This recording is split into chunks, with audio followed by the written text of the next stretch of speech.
Hey guys, so Being Mary Jane is back. I feel like this show has not been on the air for like freaking 2 years because it's been a long time since this show has been on the air. And I hope that they give us more than like 15 episodes because I love Being Mary Jane. Like, this is a show that, yes, I freaking love this show. So anyway, Mary Jane is back. She is in a new city. She's in New York. There's new men at play. There's new job. All that good stuff. We're going to just jump right into what happened with this week. So the episode starts off and Mary Jane is back up to her old ways. You know, she's undressing from some man guest, and we see how she meets a guest. She's, in New York or whatever, starting fresh with Miss Kara, and they're on some type of like comedy day or wherever they was at. Yeah, they were at a comedy show. So they were at this comedy show, and she sees this cutie, and who, honestly, in my opinion, wasn't really all that cute. I thought he was kind of ugly. But anyway, we'll call him London, who later we learn his name is Lee. And he, has like this charming accent and everything. And,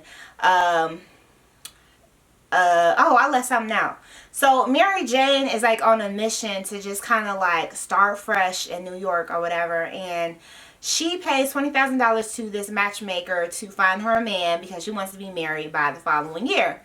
So the matchmaker is like, you're in this new city and everything. I think that you should wait at least 6 months. You kind of get settled in a little bit, and then we can find you somebody. And Mary Jane's like, no, I need to start fresh. I need to find my man now.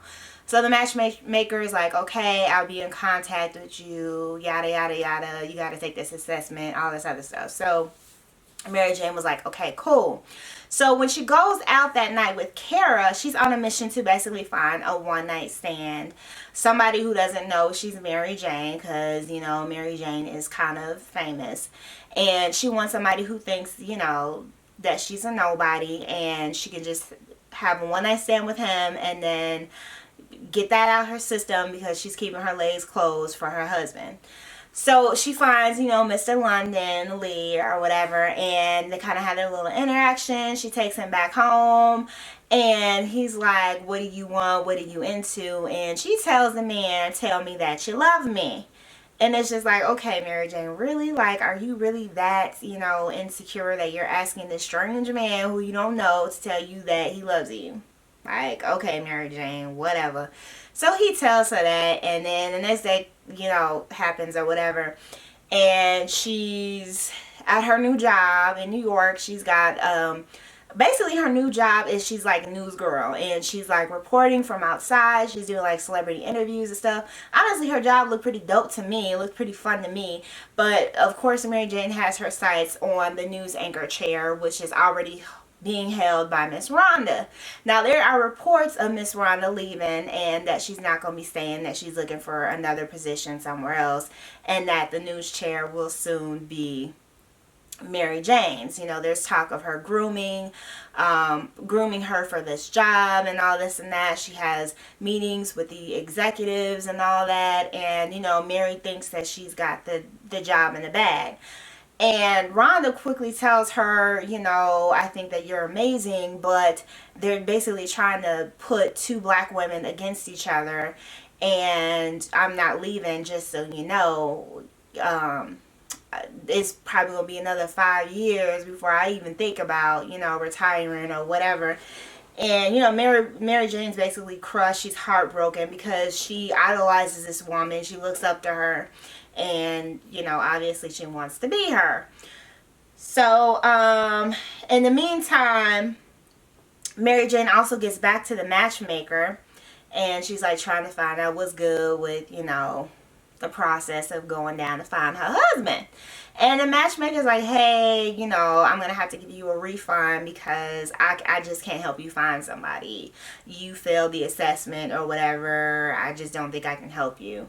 And Mary Jane's, pissed off, mad. So, I left another part out. So Lee, while she's outside doing one of her like news girl stories or whatever about people's birthdays or something like that, Lee was up in the audience. Like, he did a pop-up. I guess he saw her on TV and he decided to come down and, be on the show as well.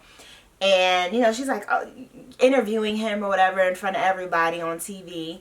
Because this station, this new place that she's at is national. So, you know, she's got a bit of an upgrade from the other job, except she still wants to be news anchor, not news girl. So, you know, she's interviewing this guy, and, you know, her parents and stuff at home is watching, Niecy's watching, all that. And I'll get into Niecy's whole thing another video, because I don't want this recap to be too long. I'm sure we're going to see way more of that drawn into. It just basically deals with more police brutality and Mary Jane protecting her and stuff. But I'm going to get into that another video. So, yeah, she basically, you know, interviews Lee or whatever, and he's like really feeling her. He talks to her after the interview, you know, no cameras, all that, and he's like, hey, I recognized you, I saw you on TV, I thought I'd come down here and ask you out on a date. And then Mary J like turns him down. She's like, no, that's okay. And he gives her like this card or something that has like, I guess he's performing at the comedy club, and he said, well, if you change your mind, here's this card or whatever, blah blah blah blah blah blah blah. So yeah, so Mary Jane, you know, calls the matchmaker, and then that's when she told her, you know, she couldn't help her, she couldn't do nothing for her, whatever. So after that occurred, Mary Jane decided to go back to Lee and was like, well, he was good in bed, so I guess, you know, I'll see what he can do for me relationship wise. So she goes to the comedy show, they have a few laughs, they have a few drinks, they go out dancing, and then they sleep together again. No surprise there, because that's just Mary Jane. And she puts a post-it on his forehead that says, make yourself at home, but don't get too comfortable. And she leaves the apartment, goes to work, and that's when she finds out about the whole Rhonda thing. Rhonda kind of confronts her and kind of lets her know, like, hey, I'm not leaving. You probably won't get this news chair for another 5 years or so. So Mary J was pretty upset after that. She rushes home, and she's like packing up all her stuff, getting ready to leave New York. She's on the phone with Kara, and Kara's like, no, don't leave, honey. We'll find a way. We'll get you in married. You know how Kara is. She's always just kind of scheming and all this and that. And Mary Jane like sees the one post-it or whatever that says, make yourself at home, but don't get too comfortable. And, you know, she posts that, and she's just really inspired by that. So that's pretty much how the first episode went. Mary Jane is back up to her old crazy ways. Michael Ealy is gonna be in the show. Woo! Woo! Oh man, he's fine. Sorry y'all, I just thought about those eyes, and he is just so freaking fine. So he's gonna be on next week's episode. Oh, woo! I'm sorry. Calm down, Danielle. It's not that serious. But Michael Ealy is fine. So yeah, he gonna be on next week's episode. Y'all know Mary Jane probably gonna tap that. Like, I mean, if I was Mary Jane, I would tap that. Just saying. Woo! Okay, I need to calm down. Woo! I am married. Anyway, yeah, I'm looking forward to this season. I'm definitely looking forward to recapping it for y'all, because I love me some being Mary Jane. Like, she is just freaking messy, and just, she's like, everybody got that one friend that's like Mary Jane. Like, everybody got a friend that's like, that does some questionable things, and you like, okay. I'm not gonna lie, used to have a friend like that. I ain't got a friend like that no more. But yeah, she was definitely messy like MJ. But anyway, be sure to subscribe if you haven't already for more of my wacky little recaps. And I will talk to you guys in the next video. Ciao!